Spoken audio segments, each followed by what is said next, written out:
Saudamos a todos os nossos queridos irmãos e amigos com a paz de Jesus. Feliz sábado para vocês. Que bom estarmos reunidos no dia do Senhor. Neste momento de liberdade religiosa, neste momento favorável em que nos reunimos em torno da palavra de Deus, para que fale a palavra de Deus, fale a Bíblia. Assim diz o Senhor, está escrito. Este é o nosso lema, esse é o nosso propósito, deixarmos que a Bíblia fale. Nós temos que ser transformados, não podemos transformar a Bíblia. Nós temos que ser mudados, nós não podemos mudar a Bíblia. Agrade ou não agrade, a mensagem da Bíblia permanece inalterável. Seja bem-vindo, meu querido irmão, que Deus derrame o Espírito Santo sobre você, sobre seus filhos, sobre seu marido, sobre a sua esposa. Que Deus derrame o Espírito Santo sobre aqueles com quem você está estudando a Bíblia. Deus derrame o Espírito Santo sobre aqueles por quem você está intercedendo diante de Deus em suas orações, na sua lista de oração. Nós estamos felizes por podermos partilhar com vocês a mensagem de hoje. Antes de iniciarmos o estudo da Palavra de Deus, queremos convidar a todos para que oremos ao Senhor. Pai querido que estás nos céus, aqui estamos nós como teus filhos. Não somos donos da verdade. O Senhor é o dono da verdade. Nós não escrevemos a Bíblia. O Senhor escreveu a Bíblia, inspirando-a através do Espírito Santo aos teus servos, os profetas. Nós não podemos mudar a tua palavra, mas a tua palavra pode nos mudar. E nós queremos que a tua palavra venha operar mudanças na minha e na vida dos meus irmãos. Que prevaleça o assim diz o Senhor. Que prevaleça o está escrito, exatamente como Jesus fez quando enfrentou as tentações de Satanás. Não é o que nós gostamos, não é o que nós apreciamos, não é o que a maioria fala, não é, queridos, nada disso. É o que o Senhor diz, é o que o Senhor gosta. São os teus padrões, são os teus ensinos, são os teus estatutos. Que nós sejamos humildes e submissos ao que o Senhor fala. Em nome de Jesus pedimos e agradecemos. Amém, Senhor. Queridos, a última live que nós tivemos, o título foi A Babilônia de Nimrod e a Jerusalém de Deus. Como eu já imaginava, obviamente esta mensagem, a Babilônia de Nimrod, iria trazer muitas preocupações, muitas perguntas. Então nós tivemos muitas perguntas que foram enviadas nos grupos do WhatsApp e nós nos propomos a responder essas perguntas na live de hoje. Hoje, então, vamos dedicar algum tempo aqui para responder as perguntas que foram feitas em relação à live que tivemos, a Babilônia de Nimrod e a Jerusalém de Deus. Queridos, a Babilônia de Nimrod, ela está tão atual, tão presente em nossos dias, como no passado. Não vamos nos enganar com o pensamento de que Babilônia de Nimrod é uma coisa do passado. Não, a Babilônia papal, ela existe hoje. E esta Babilônia papal é a Babilônia de Nimrod, com seus costumes, com as suas festas, com as suas tradições, com a sua idolatria. Portanto, nós devemos ficar atentos e submissos à palavra de Deus, porque hoje nós temos que sair de Babilônia. Quando Deus trouxe os seus filhos de Babilônia, depois de 70 anos cativos em Babilônia, Deus os trouxe de volta para Jerusalém. Mas a maioria não quis sair. A maioria permaneceu em Babilônia. Foram poucos os que voltaram para Jerusalém. Hoje também, queridos, Deus tem muitos filhos, uma multidão de filhos e filhas em Babilônia. Por isso lá em Apocalipse capítulo 18, Deus diz, sai dela, povo meu. Sai dela, povo meu. Apocalipse 18, verso 4. Mas muitos não querem sair de Babilônia. Eles gostam de beber do vinho de Babilônia. E, portanto, nesta mensagem, a Babilônia de Nimrod e a Jerusalém de Deus, nós entramos nestas questões polêmicas. Não porque queremos entrar nestas questões polêmicas, mas, infelizmente, elas são polêmicas.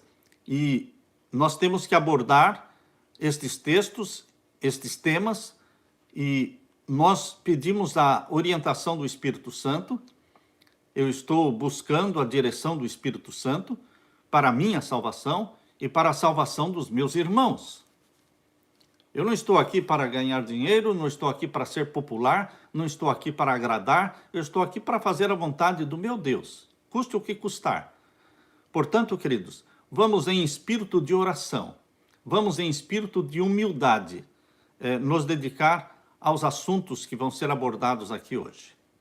A primeira pergunta que nós temos aqui é: existem carnes sem sangue disponíveis no mercado? Eu diria, no mercado comum não existem carnes sem sangue. No mercado comum, os animais são mortos da mesma forma, tanto para cristãos, como para pagãos, como para ateus. Todos eles compram as carnes nos mesmos açougues. Mas, queridos, existiriam carnes sem sangue para serem vendidas para o povo de Deus? Sim, existem sim as carnes sem sangue, e você tem que procurar em açougue judeu, onde os judeus compram as carnes para serem comidas. Estas carnes trazem uma marca, um nome escrito assim, bem grande, kosher ou kosher.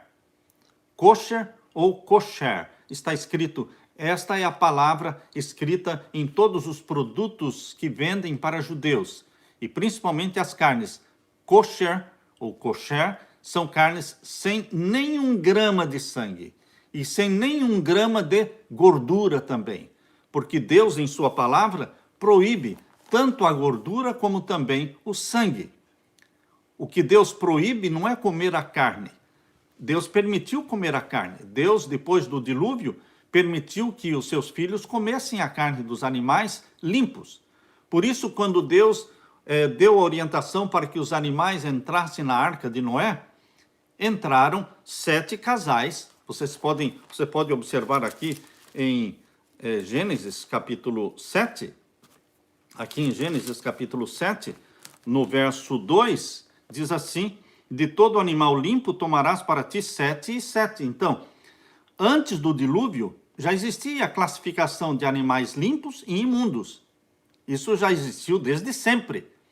Não foi somente depois do dilúvio.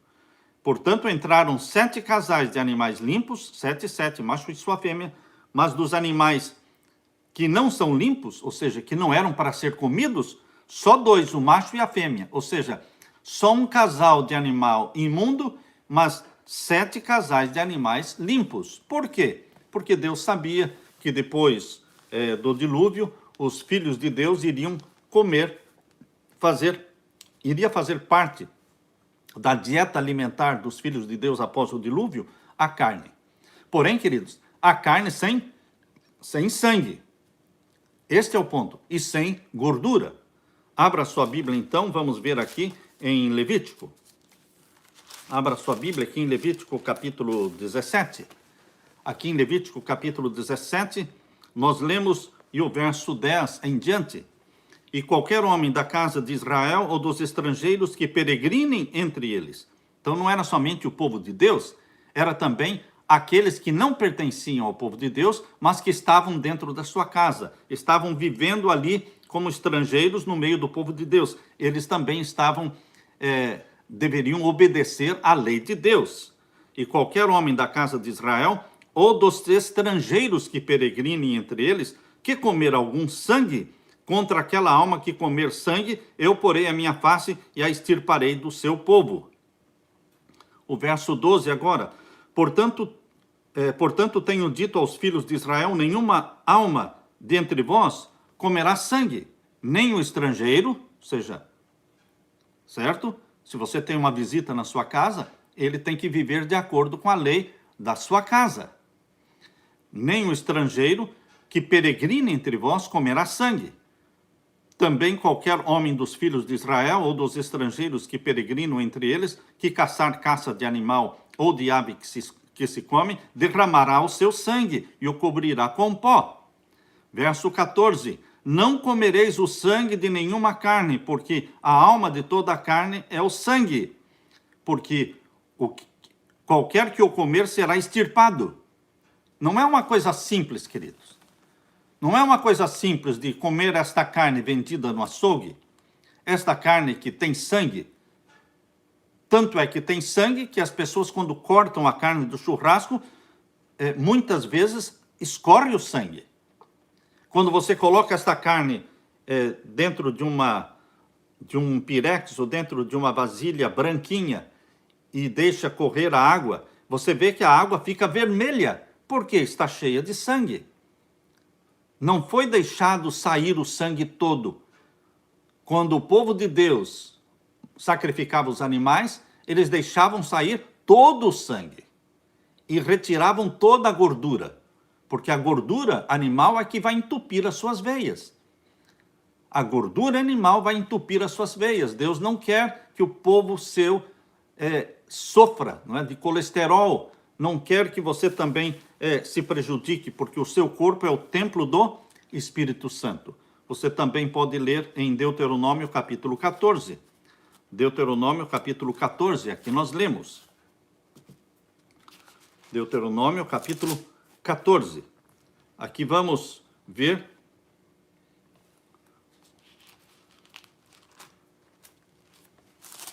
Deuteronômio capítulo 14, você vai encontrar também outra orientação sobre a carne e o sangue.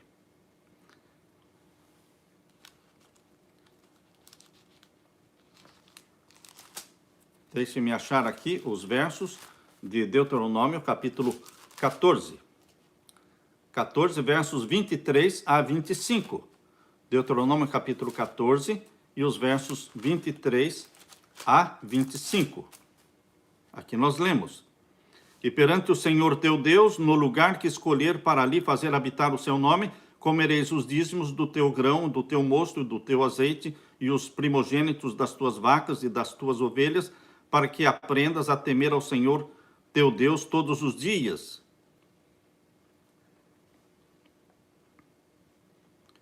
Estes textos, eu creio que não é esse texto aqui que eu quero ler para você, este aqui é sobre os dízimos. Mas, queridos, está claro aqui em Levítico capítulo 17. Existem outros textos da Bíblia que falam também sobre o sangue. Então, a pergunta que foi feita aqui, a primeira pergunta feita, existem carnes sem sangue disponíveis nos mercados? Existe na seção da carne dos judeus. Outra pergunta feita aqui, queridos, é sobre a Páscoa e o Natal. Queria saber qual seria o dia da Páscoa e do Natal em nosso calendário brasileiro. Bom, queridos, o Natal no calendário brasileiro é 25 de dezembro. E a Páscoa não é no calendário brasileiro, a Páscoa comemorada no mundo todo não é estabelecida por um dia do mês, mas é o primeiro domingo depois da primeira lua nova, depois do equinócio da primavera. Essa é a data da Páscoa comemorada no mundo todo, mas não é a data da Páscoa bíblica. Eu entendo que a pergunta que foi feita aqui, a pessoa está perguntando qual é a data da Páscoa bíblica. A Páscoa bíblica é dia 14 de Nisan. O mês de Nisan do calendário judeu equivale ao final de março e início de abril do nosso calendário. O mês de Nisan do calendário judeu equivale a final de março e início de abril do nosso calendário. Mas, queridos, nem a Páscoa na data verdadeira, nem a Páscoa na data errada, como o mundo todo comemora, nós deveremos celebrar.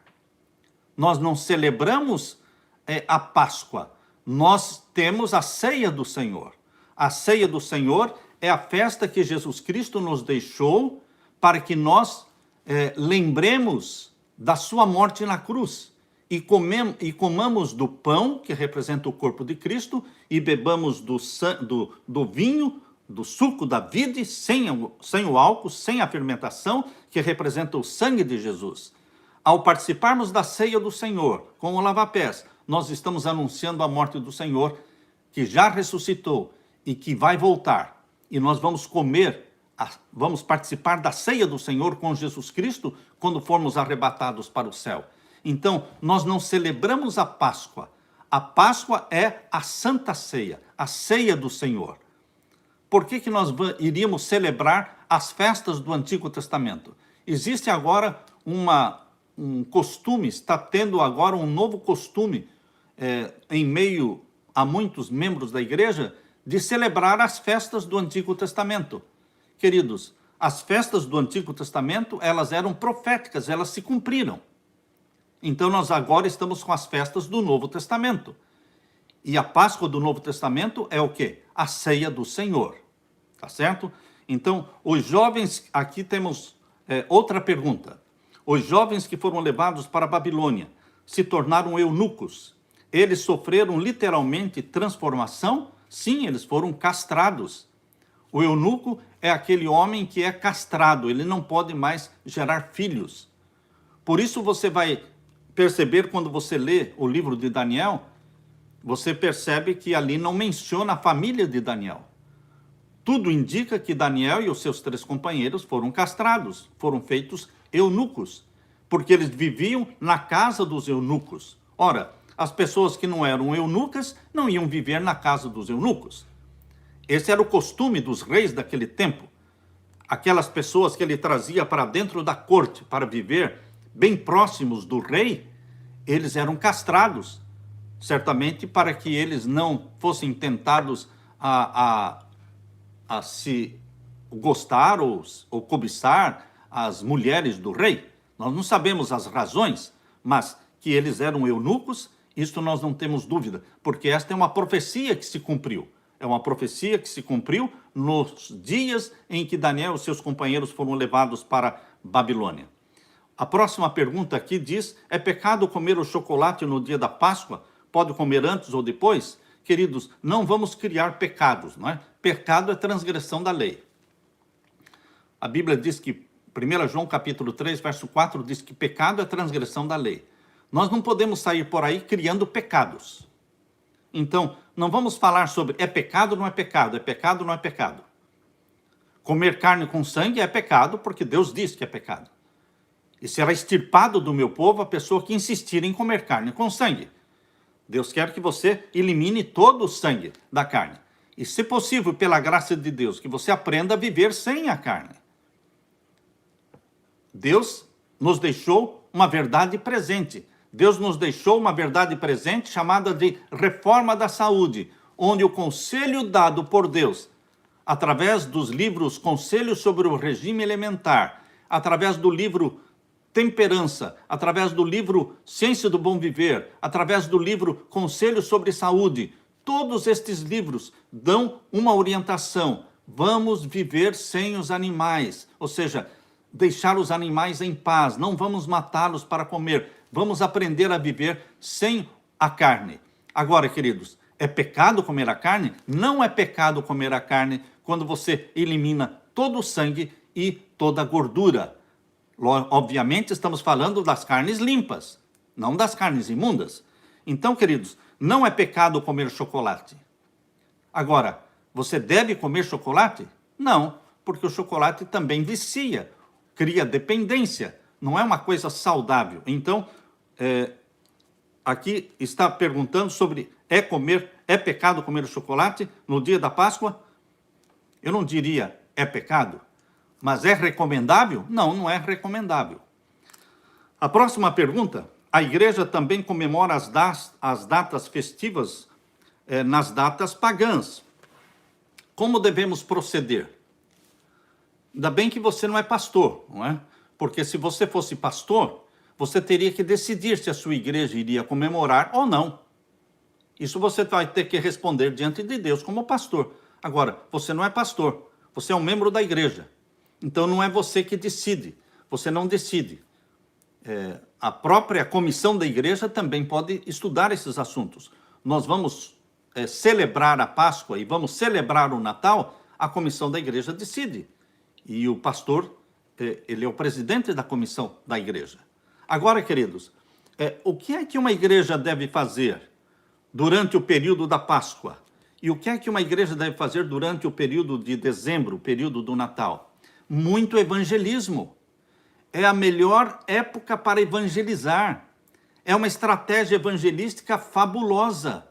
Nós dedicamos o período da Semana Santa, o período do mês que ocorria a Páscoa, comemorada pela Igreja Católica e muitos outros, nós usávamos sempre, durante o nosso ministério, esse período para fazer uma série de evangelismo, uma série de conferências bíblicas, uma série que durava 30 dias, 40 dias, expondo a palavra de Deus e conduzindo as pessoas para o Cordeiro de Deus que tira o pecado do mundo, mostrando que a Páscoa começou a ser comemorada lá no Egito e por mais de 1000 anos foi comemorada até que Jesus Cristo morreu na cruz como sendo a nossa Páscoa e ressuscitou e subiu ao céu.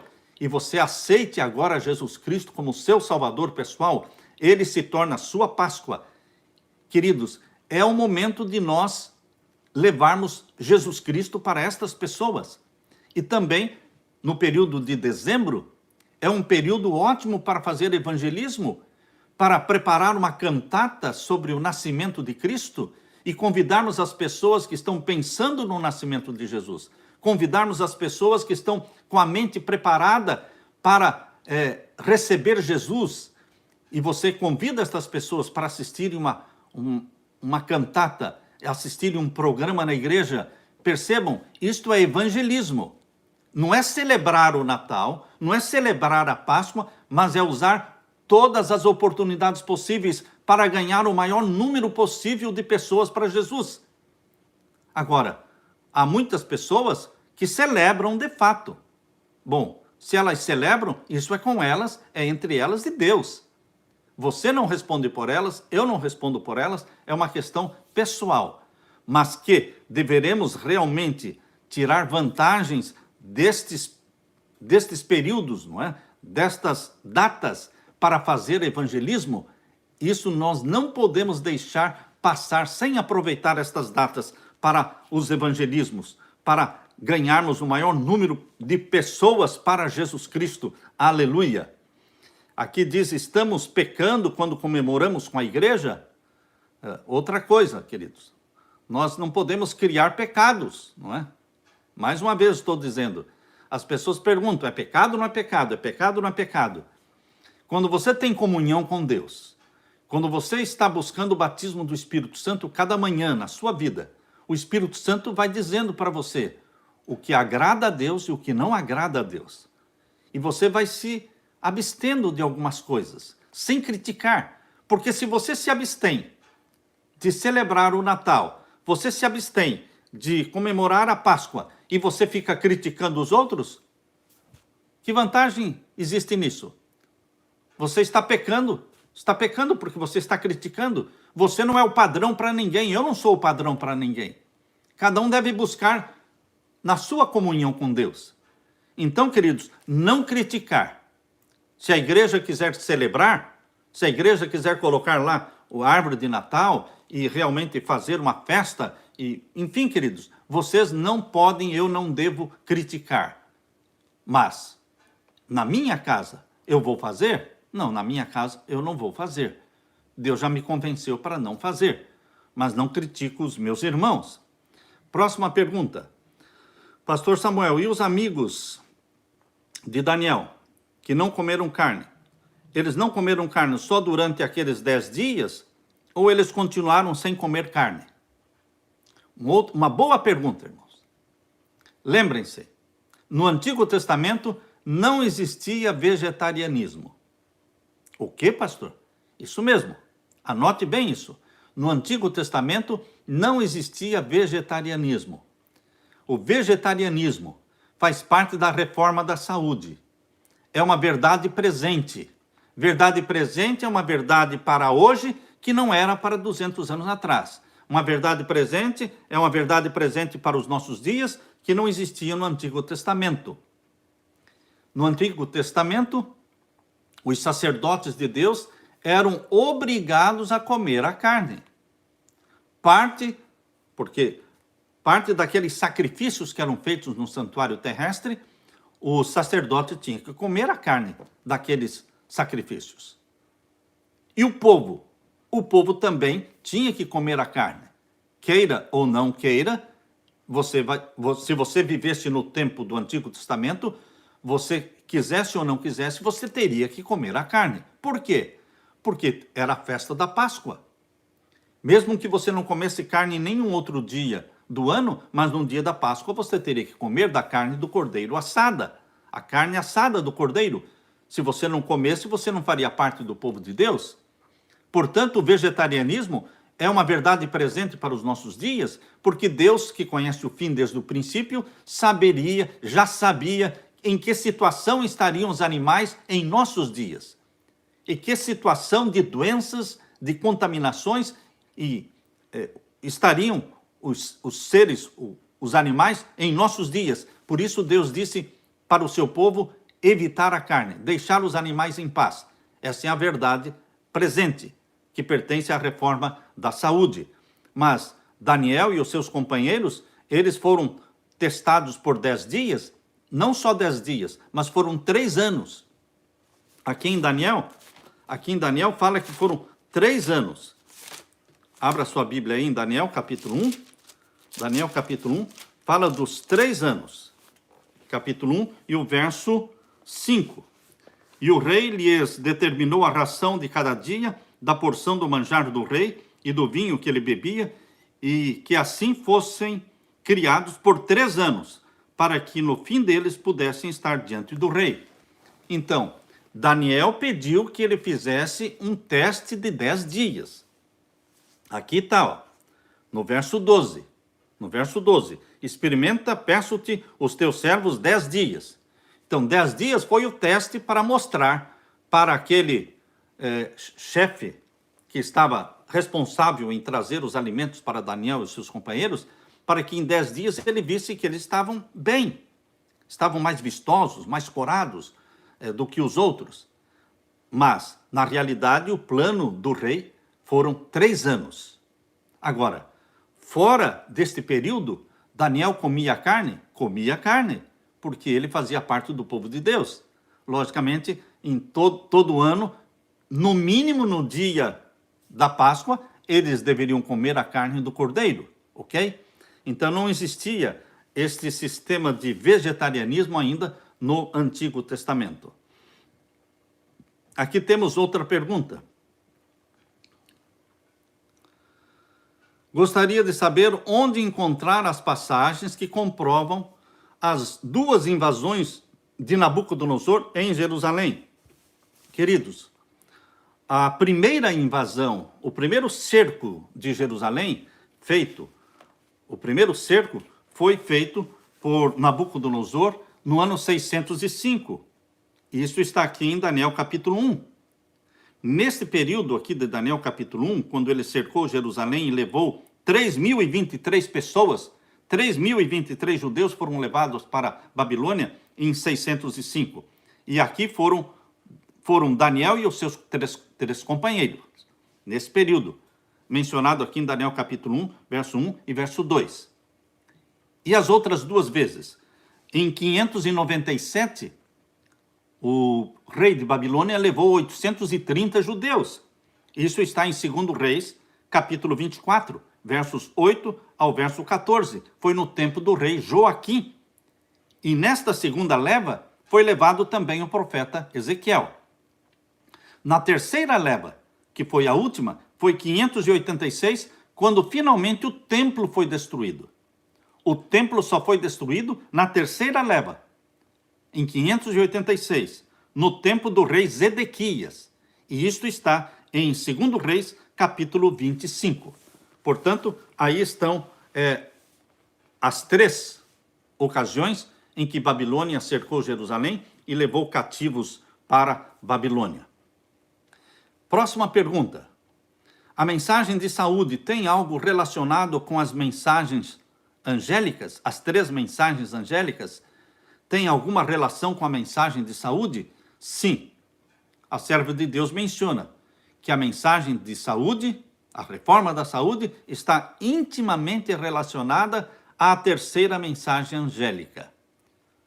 Portanto, queridos, nós que pregamos as 3 mensagens angélicas, nós deveremos também pregar o quê? A mensagem da saúde.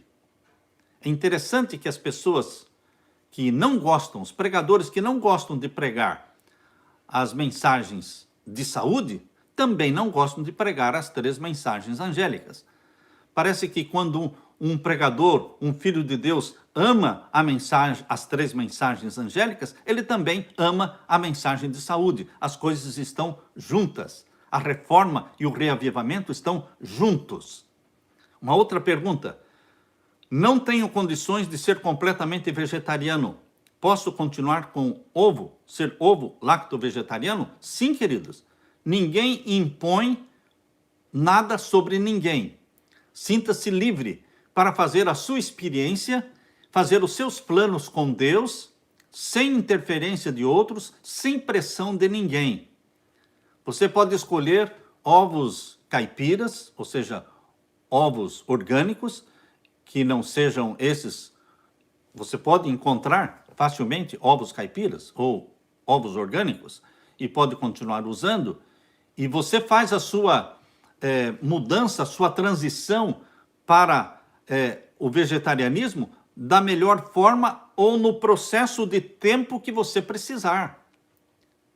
A melhor coisa é fazer um processo, uma mudança gradual, com tempo, sem precipitação, para que você tenha tempo para continuar estudando, aprendendo a substituir, aprendendo a viver sem a carne, sem fazer voto.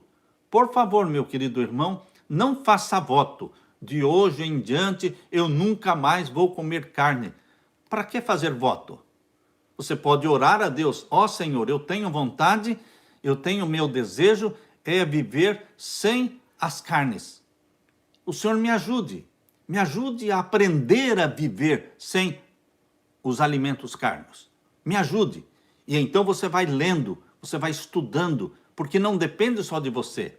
Se você tem uma família, depende da esposa, depende do marido, você tem também os filhos, e você vai aprendendo a substituir por alimentos integrais, com castanhas, com verduras, com frutas. Eu já observei que muitos que se dizem vegetarianos, na realidade eles não são vegetarianos, porque eles não comem vegetais, eles não comem frutas, eles só não comem a carne. Ou seja, chamam-se vegetarianos, mas são vegetarianos? Não são. Eles só não comem a carne. O meu pai era um deles, não é? E eu dizia, pai, o senhor tem que comer frutas, o senhor tem que comer as verduras. O senhor não come a carne, mas o senhor é vegetariano, então o senhor tem que comer frutas e verduras e castanhas. Então eu insistia com meu pai, que foi vegetariano a vida toda. Então, queridos, aqui está o equilíbrio. Está o equilíbrio. Você não é padrão para ninguém e ninguém é padrão para você. Você desenvolve uma experiência com Deus lendo os livros Conselhos sobre o Regime Alimentar, lendo os livros Ciência do Bom Viver, lendo o livro Conselhos sobre Saúde, lendo o livro Temperança. Todos estes livros vão dar orientação para que você faça mudanças graduais e progressivas. Temos aqui uma outra pergunta. Gostaria de saber se tomar café é pecado. Outra coisa. Não. Gostaria de saber se tomar cevada é pecado. Essa é a pergunta. Gostaria de saber se tomar cevada é pecado. Não, queridos. Tomar cevada não é pecado. E a pergunta é completada aqui dizendo, porque no livro Eventos Finais fala que é proibido o uso do café e dos chás. Sim, nós não deveremos usar chás que viciam, chás que criam dependência, como chá mate, chá preto, criam dependência. E também não deveremos usar o café. A cafeína vicia, cria dependência. A cafeína é responsável por muitos tipos de doenças. Em primeiro lugar, que a pessoa que quer desenvolver a mansidão, a paciência, o domínio próprio, como é que você vai desenvolver a mansidão bebendo café? O café deixa a pessoa acelerada, agitada. Ela acelera o batimento cardíaco. O café, ele produz câncer, ele gera câncer no pâncreas. Isto está provado por artigos escritos e estudos, pesquisas feitas em Harvard, mostrando a relação que existe entre o câncer do pâncreas e o uso abundante de café. Portanto, deveremos abandonar o uso de café e chás que viciam, chá mate, chá preto. Mas, queridos, a cevada não vicia, a cevada não tem nenhuma contraindicação. Eu não gosto de cevada. Aliás, eu não bebo nada com os meus alimentos. Eu não bebo nada, eu como as frutas. Me agrada comer as frutas com o pão integral ou com a minha granola, não é? Com as minhas castanhas, eu como as frutas. E na hora do almoço eu como as verduras, com o arroz, com o feijão, ou então com a batata, ou então com a mandioca, a verdura. E de manhã e à tardezinha eu como as frutas, ou com pão integral, ou então com uma aveia, ou então com granolas. Mas não deveremos estabelecer regras duras. Se você vai fazer mudanças dentro do seu lar, você faça essas mudanças com muita oração, para não criar revolta, mas também você deve ser firme nas decisões que você vai tomando junto com o marido e esposa juntos, não é? Decisão em comum. Aqui temos outra pergunta. O senhor falou sobre as datas comemorativas da Páscoa e Natal. Deus deixou a Páscoa como estatuto perpétuo.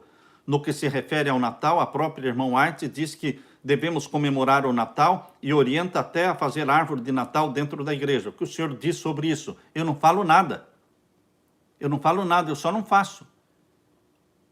Eu, quando cheguei aqui nos Estados Unidos, no Brasil eu não punha árvore de Natal em casa. Sabe por quê? Porque eu não tinha dinheiro para comprar. Aí, quando eu cheguei aqui nos Estados Unidos, aqui tudo é fácil, tudo é barato, então nós compramos, a Leila e eu compramos uma enorme árvore de Natal para colocarmos na nossa sala. E nós, então, celebrávamos. Isso foi em 1997, 1998. Nós viemos em 1997 para os Estados Unidos. Mas, queridos, à medida que eu fui estudando a Bíblia e fazendo pesquisas, eu descobri que Deus não se agrada desses símbolos pagãos. A árvore é um símbolo pagão. Se eu quero presentear a Jesus Cristo, eu não preciso presentear Jesus Cristo armando uma árvore dentro da minha casa ou dentro da minha igreja. Ah, mas e se alguém armar? O problema é dele, eu não vou criticá-lo, não vou condená-lo, mas Deus me convenceu para não fazer mais isso, então joguei fora a árvore de Natal. Isso é uma questão, é uma decisão pessoal, você e Deus. Você ora. Se você tiver coragem de orar, Deus tem coragem de responder.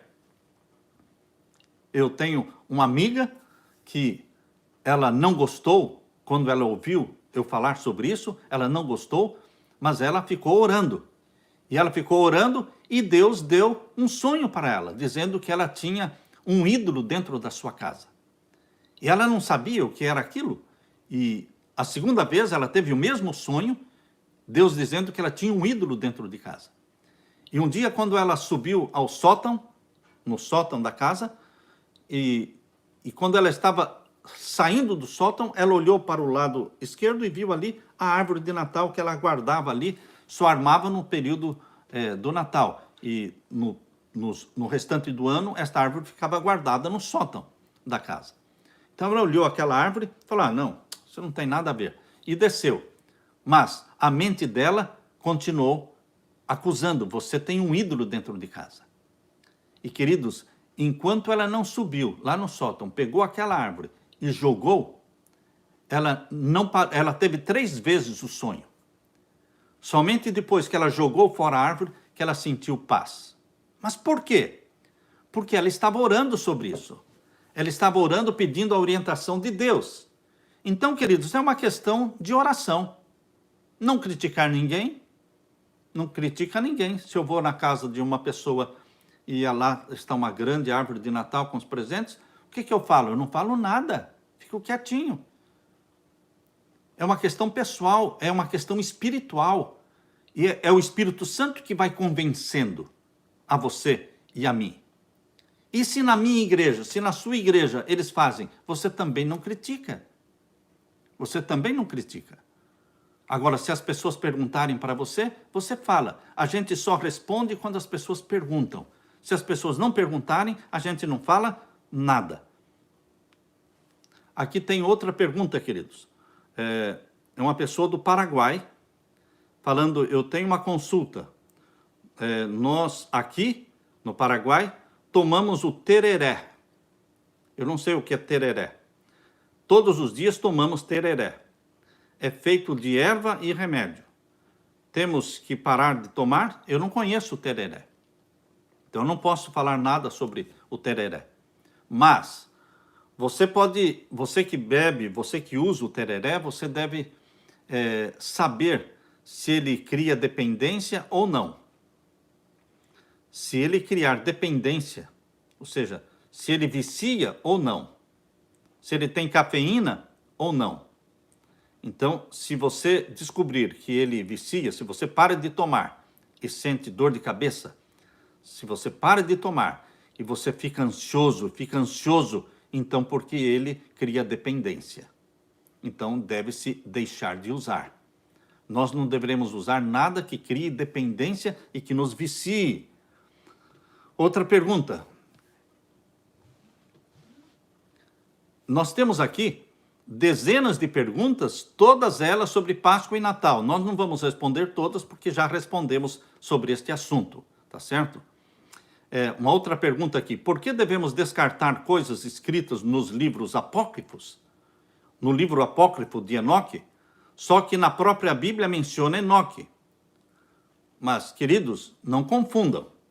Não confundam o Enoque mencionado na Bíblia, lá em Judas, não é? O Enoque lá que viveu antes do dilúvio, não confundam aquele Enoque com o livro de Enoque. Não foi, obviamente, não foi Enoque que escreveu o livro de Enoque. O livro se chama Livro de Enoque, mas não é o Enoque lá que viveu, que foi arrebatado vivo para o céu, lá em Gênesis, tá certo? Não confunda uma coisa com a outra. E aqui ele menciona, e foi Constantino que não autorizou este livro de Enoque a ser colocado na Bíblia. Eu não estou sabendo nada que foi Constantino que não autorizou o livro de Enoque a entrar na Bíblia. Queridos, os livros canonizados estão aqui. E nós deveremos estudar, ler e obedecer o que Deus deixou para nós. Se você quiser mais livros além desses, você pode ler os livros apócrifos. Você pode ler os livros apócrifos. No livro de Enoque, você vai encontrar algumas coisas estranhas. É um livro apócrifo. Lá ele sugere de que aquelas filhas dos homens, com os filhos dos homens, com as filhas os filhos de Deus, com as filhas dos homens, lá de Gênesis capítulo 6, a união deles é que dali nasceram os gigantes. E lá naquele livro apócrifo de Enoque sugere que era a união de anjos com mulheres. Anjos com mulheres. E que da união sexual de anjos com mulheres nasceram os gigantes da terra. Eu não acredito nisso, mas isto é sugerido lá no livro de Enoque. Então, queridos, os livros apócrifos podem ser lidos, como o livro de Macabeus, 1º e 2º Macabeus, pode ser lido. É um livro histórico, o livro de Macabeus. Conta a história dos 400 anos que não existira um profeta no povo de Deus. Os 400 anos entre Malaquias, o último profeta do Antigo Testamento, e até o primeiro livro do Novo Testamento, que é Mateus, são 400 anos. Nesse período surgiram muitos livros apócrifos, que podem ser lidos como históricos, mas não como inspirados. Outra pergunta que temos aqui, pastor, o que quer dizer eunuco? Eunuco é uma pessoa, um homem que foi castrado. Portanto, ele não tem condições de gerar filhos. E não pode se casar, porque não pode constituir uma família. Isso aconteceu com Daniel e os seus companheiros. Aqui temos uma outra pergunta sobre o Natal. O Senhor mencionou a origem da Páscoa e do Natal, neste último, da maneira como é comemorado hoje, até mesmo nas igrejas. Caso eu não aceite participar dessa festa pagã, eu estarei indo contra as normas da igreja? Não, porque Natal e Páscoa não é uma norma da igreja. Se a sua igreja estiver comemorando, mas não é uma norma da igreja. Você não está indo contra a norma da igreja. Mas também você não deve ser um crítico da igreja. Eu sou muito contra a crítica à igreja. Eu não gosto de crítica à igreja, mencionar nomes de pessoas. Não, querido, não precisamos disso. Também, caso não aceite os cumprimentos relacionados ao Natal, eu estarei agindo corretamente? Isso é uma questão pessoal entre você e Deus. Ore a Deus. Deus vai te dirigir como dirigiu a mim.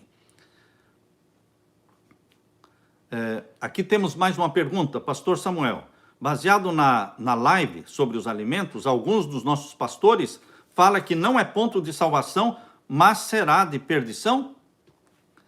Alimentos, queridos. Nosso corpo é o templo do Espírito Santo. Abra sua Bíblia, aqui na primeira carta de Paulo aos Coríntios. A primeira carta de Paulo aos Coríntios, capítulo 3. A primeira carta de Paulo aos Coríntios, capítulo 3. Aqui nós lemos o verso 16. Não sabeis vós que o templo de Deus, não sabeis vós que sois o templo de Deus e que o Espírito de Deus habita em vós? E se alguém destruir o templo de Deus, Deus o destruirá, porque o templo de Deus que sois vós é santo. Então, por que nós devemos cuidar do nosso corpo? Porque é o templo de Deus. Se eu conscientemente, deliberadamente, uso coisas que vão destruir a saúde do meu corpo, como beber bebidas alcoólicas, como comer coisas imundas, usar drogas, fumar, se eu deliberadamente, conscientemente uso coisas que estão destruindo o meu corpo, como não é pecado? Isto é pecado. Isto é pecado. Quando as pessoas dizem para você que não é ponto de salvação, só existe uma coisa na Bíblia, queridos, que é ponto de salvação. Só existe uma coisa na Bíblia que é ponto de salvação. Só uma. Aceitar Jesus como Salvador. Se você não aceitar a Jesus como Salvador, você está perdido. Porque isso é ponto de salvação. Mas e guardar o sábado, devolver o dízimo, não comer carne de porco, tal. E tudo isso, nada é ponto de salvação. A única coisa que é ponto de salvação na Bíblia é aceitar a Jesus ou não. Então, eu aceitando a Jesus como Salvador, então eu não tenho que me preocupar em guardar o sábado, em guardar os mandamentos, devolver o dízimo, não comer isso, não beber aquilo. Aí você vai se perder. Aí você vai se perder. Porque todos os que abraçam de coração Jesus Cristo como Salvador, são pessoas que estarão abertas para a direção do Espírito Santo. Eles são gerados pelo Espírito Santo. E agora as pessoas que foram salvas por Jesus, geradas pelo Espírito Santo, agora eles têm uma natureza santa igual a de Jesus. E o prazer delas é obedecer a Deus, guardar os mandamentos de Deus. Então, queridos, o não comer isso, o não beber aquilo, o guardar o sábado, o devolver o dízimo, tudo isso não me leva para a salvação, mas faz parte dos frutos da salvação, faz parte das evidências de que eu estou salvo em Jesus Cristo. A evidência de que eu estou salvo em Cristo, a evidência de que Jesus Cristo me salvou, são as mudanças que o Espírito Santo vai operando na minha vida. Se o Espírito Santo não está operando mudança nenhuma na sua vida, é porque não aconteceu a conversão. E a pessoa se perde não porque as mudanças não aconteceram. A pessoa se perde porque não aceitou de fato Jesus Cristo como Salvador. Porque quando a nossa conversão é verdadeira, quando nós nos submetemos a Jesus e aceitamos como Salvador, o Espírito Santo gera em nós a natureza santa de Jesus e agora ele começa a operar em você a santificação. A santificação, ela só começa depois da justificação. A justificação é onde você se salva em Cristo Jesus. E dali para frente, é a santificação, que é a obra do Espírito Santo, que vai durar a vida toda, operando, mudando, santificando, corrigindo maus hábitos, mudando uma coisa, mudando outra. Queridos, esta obra da santificação, por isso que Paulo diz, a santificação sem a qual ninguém verá a Deus. Porque Deus não só salva, Deus também santifica. Deus salva e depois santifica e prepara você para a glorificação. Você não pode pular isso. Justificação, santificação e finalmente glorificação. Eu não posso pular. Eu tenho que me deixar guiar pelo Espírito Santo no caminho da santificação. E na santificação não tem como tirar a reforma da saúde. Eu sei que pregadores não gostam que eu fale isso, mas na santificação não tem como desviar por um atalho e não passar pela reforma da saúde. Temos que passar pela reforma da saúde, queridos. É uma verdade presente que Deus deu para os nossos dias. Portanto, deixe-se santificar pelo Espírito Santo, preparando-se para a glorificação. Aleluia, aleluia. Mais uma pergunta? Se alguém fizer uso da carne, mesmo sem sangue, e não tiver necessidade, aqui a pergunta, eu entendi desta forma a pergunta. Se a pessoa comer a carne sem sangue, mas sem necessidade, ele poderia muito bem ficar sem comer essa carne sem sangue, estaria pecando? Não, queridos. Como é que você estará pecando usando algo que Deus disse que você pode usar? Deus disse que você pode usar a carne sem sangue, sem gordura. Isso não é pecado. Quando você pensa, é pecado ou não é pecado? Não é pecado. Agora, se você fizer uma outra pergunta, porque a pergunta que eu gosto de fazer nunca é essa, é pecado ou não é pecado? Essa pergunta eu não gosto de fazer. Por quê? Porque quando eu faço a pergunta, é pecado ou não é pecado? Demonstra que eu estou querendo fazer. A pergunta que me agrada fazer é outra. O que queres que eu faça, Senhor?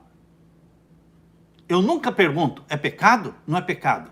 Nunca pergunto isso. A minha pergunta sempre é outra. O que queres que eu faça, Senhor?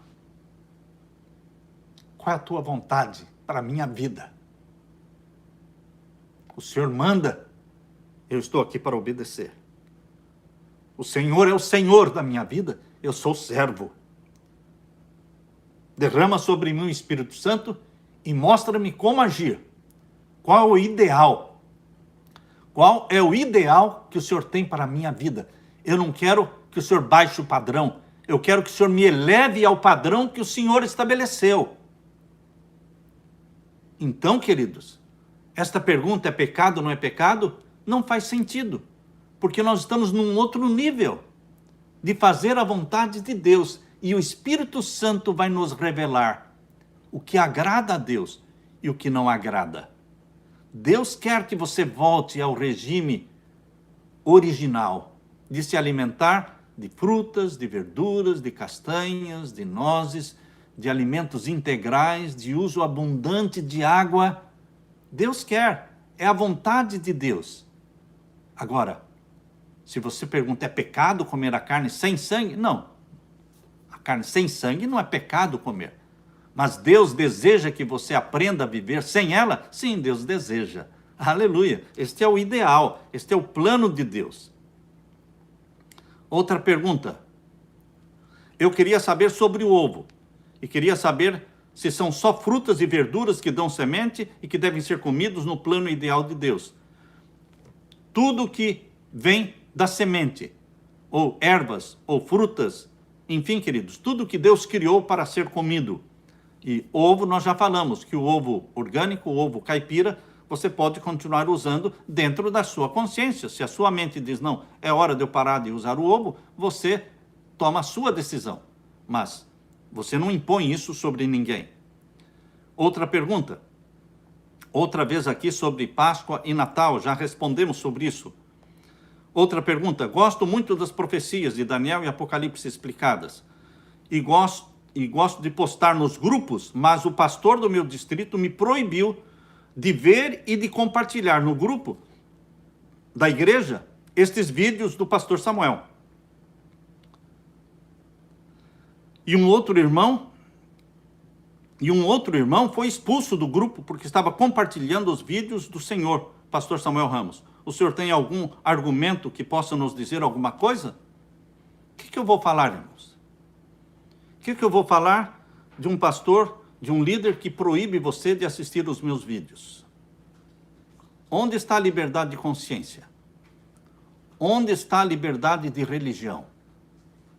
Aquilo que Deus nos ensina, cada um adorar a Deus segundo os ditames da sua própria consciência.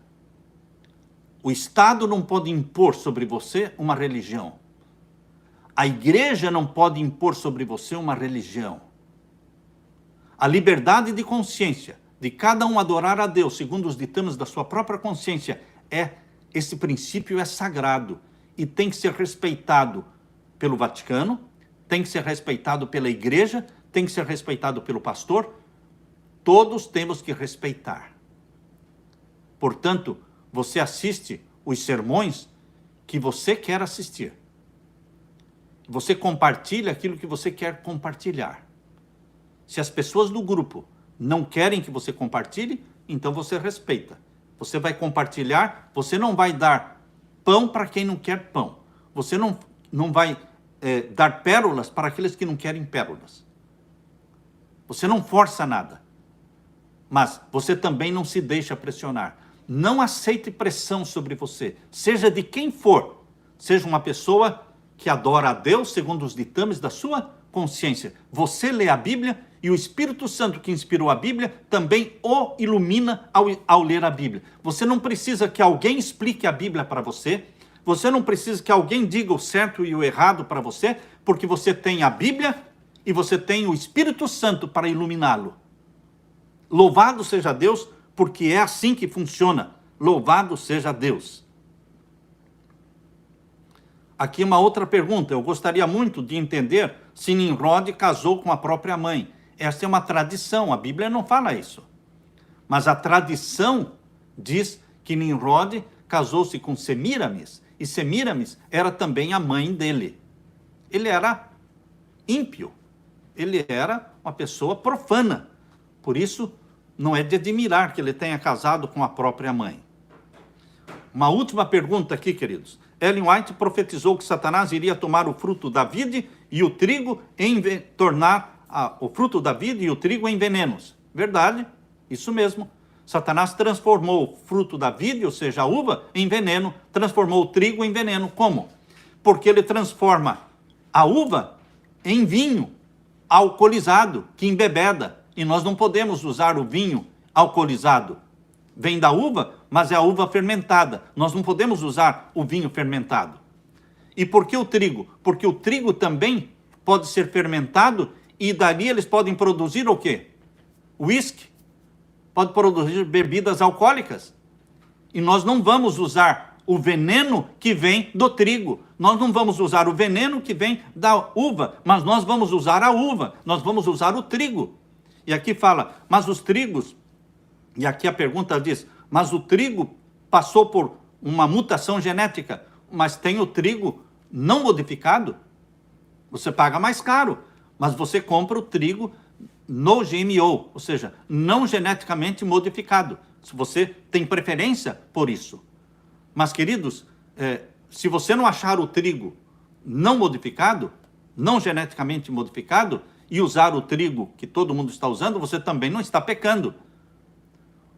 Mas o veneno que Ellen White fala, do veneno que viria da uva e o veneno que viria do trigo, não se refere à mudança genética. Está se referindo ao quê? As bebidas alcoólicas que seriam produzidas, Satanás usaria tanto a uva como o trigo para produzir bebidas alcoólicas. E nós não deveremos usar nenhum tipo de bebida alcoólica. Meu querido irmão, Deus tem derramado sobre você e sobre mim o Espírito Santo. Deus tem nos guiado através da sua santa palavra. A palavra de Deus é luz para o nosso caminho, é luz para a sua vida. Deixe-se. Aqui recebemos a informação de que tererê é chimarrão gelado.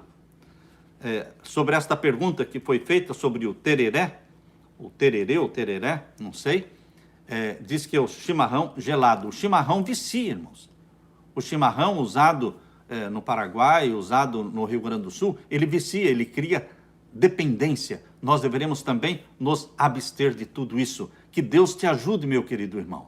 Ore por mim, eu estou orando por você. Todos nós precisamos de muita oração, estamos no caminho da santificação, estamos indo para o céu, vamos ser tolerantes com os outros? Sim, mas vamos ser tolerantes Com nós mesmos? Não.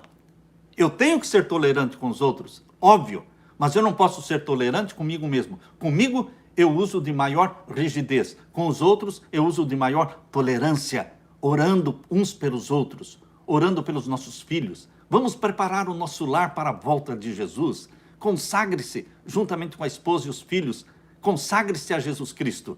Diga em voz alta, todos os dias, eu e a minha casa, Senhor, serviremos ao Senhor. Eu e a minha casa. Que Deus derrame o Espírito Santo sobre você. Amanhã nós vamos ter mais uma live. No Brasil, 8 horas da noite. Aqui nos Estados Unidos, 7 horas da noite. A live de amanhã será sobre Daniel capítulo 2, os 10 reinos. Os 10 reinos de Daniel capítulo 2. Não perca. Eu quero orar com você neste momento. Pai querido que estás nos céus, obrigado pelo interesse, obrigado pelas perguntas que expressam desejo de fazer a tua vontade. Quando alguém faz pergunta, é porque quer aprender, está sendo humilde, quer fazer a tua vontade. Pai querido, que o Senhor nos leve a uma posição em que não estejamos mais preocupados com é pecado ou não é pecado. Que o Senhor nos leve a uma posição em que a pergunta nossa seja outra. Que queres que eu faça, Senhor? Qual é a tua vontade para a minha vida? E que o Senhor derrame o Espírito Santo sobre cada filho, sobre cada filha, que levantar a sua voz ao céu perguntando o que queres que eu faça. Eis-me aqui, envia-me a mim. Derrama sobre todos nós o Espírito Santo, em nome de Jesus que pedimos. Amém, Senhor. Amém. Fique com a paz de Jesus.